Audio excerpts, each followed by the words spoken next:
Hello friends, welcome to my channel. আজ আমরা করব টাকা পয়সা সংক্রান্ত কিছু কোশ্চেন অ্যান্সার আলোচনা করব। তো শুরু করা যাক। ফার্স্ট দেখো এখানে কি দিয়েছে, 1 টাকা সমান কত পয়সা। তো আমরা কি জানি 1 টাকা সমান 100 পয়সা। তো এখানে বসিয়ে দিই 100। ঠিক আছে, এবার তোমরা একটা জিনিস লক্ষ্য করো, টাকা আর পাশে রয়েছে পয়সা। তো আমরা যখন টাকা থেকে পয়সায় যাই তখন আমরা কি করি, 100 দিয়ে গুণ করি। এই জন্য এখানে আমরা বসিয়েছি 100। আবার দেখো যখন আমরা পয়সা থেকে টাকায় যাই তখন আমরা কি করি, 100 দিয়ে ভাগ করি। ঠিক আছে, তাহলে যখন আমরা কি করব, টাকা থেকে যখন পয়সায় যাব তখন আমরা 100 দিয়ে গুণ করব, আর পয়সা থেকে যখন টাকায় আসব তখন আমরা 100 দিয়ে ভাগ করব। এবার দেখো এখানে কী বলেছে, 5 টাকা সমান ড্যাশ পয়সা। তাহলে 5 টাকা সমান কত পয়সা। তাহলে আমরা কি করব, এখানে কি বলেছে টাকা থেকে পয়সায় যেতে, তাহলে আমাদের কি করতে হবে, 100 দিয়ে গুণ করব। এবারে 100 দিয়ে কার সাথে গুণ করব, এখানে দেখো 5 রয়েছে না, তাই আমরা কি করব 5 দিয়ে মানে 5 ইন্টু 100 করব, দিলে কত হবে 500। তাহলে হবে 500 পয়সা। তাহলে 5 টাকা সমান কত পয়সা হলো, 500 পয়সা। যেহেতু টাকা থেকে পয়সা যেতে বলেছি তাহলে আমরা 100 দিয়ে গুণ করব। ঠিক আছে, এরপরে দেখো 5 টাকা 57 পয়সা সমান কত পয়সা। তো আমরা কী করব, ফার্স্ট দেখো এখানে কি করতে বলেছে, পয়সা চেঞ্জ করতে বলেছে। যেহেতু পয়সা চেঞ্জ করতে বলেছে আমরা এই জন্য কী করব, 100 দিয়ে গুণ করব। তাহলে 5 টাকা সমান কত পয়সা পেয়েছি, 500 পয়সা পেয়েছি। তাহলে আমরা কী করব, 500 পয়সা লিখলাম।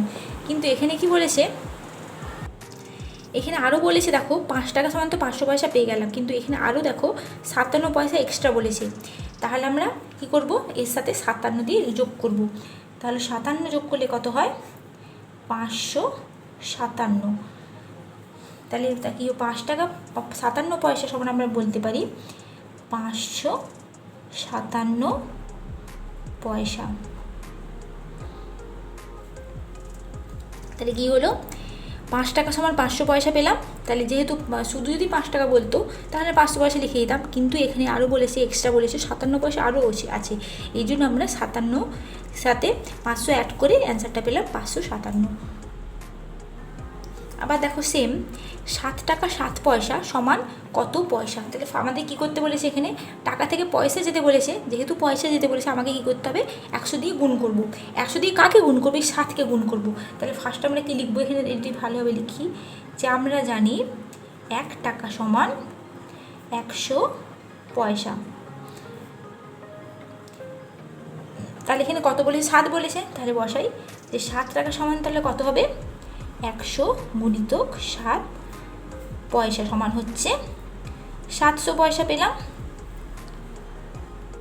এরপরে আরও দেখো আরও এক্সট্রা কত বলেছে, আরও 7 নিতে বলেছে। তাহলে আমরা কি করব, তাহলে 700 আর 7 যোগ করলে কত হয়, 707।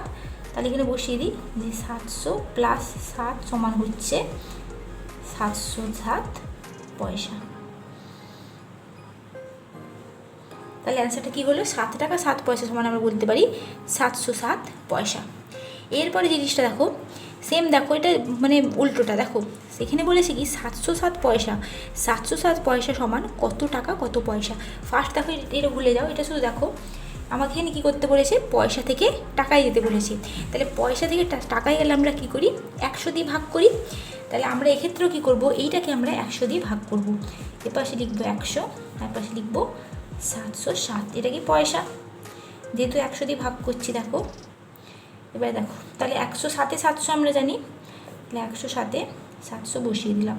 ভাগফল কত হলো, 7। 7 কি, এখানে পয়সা লেখা রয়েছে, তাহলে আমরা এখানে বসিয়ে দেবো 7 পয়সা। পয়সা সোজা পয়সা নিচে বসবে।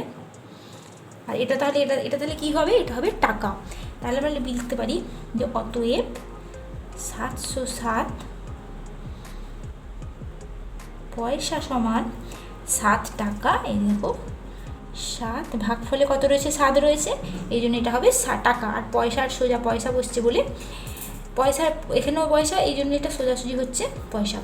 7 ভাগফলটা হচ্ছে টাকা আর ভাগশেষটা হচ্ছে পয়সা, যেহেতু এখানে পয়সা লেখা রয়েছে। 7 টাকা 7 পয়সা। ঠিক আছে, এইভাবে কিন্তু তোমরা টাকা থেকে পয়সা, পয়সা থেকে টাকা খুব সহজেই করতে পারবে। তো এই ছিল আমার আজকের ভিডিও। ভিডিওটি যদি ভালো লেগে থাকে অবশ্যই লাইক করো, শেয়ার করো, কমেন্ট করো। ধন্যবাদ।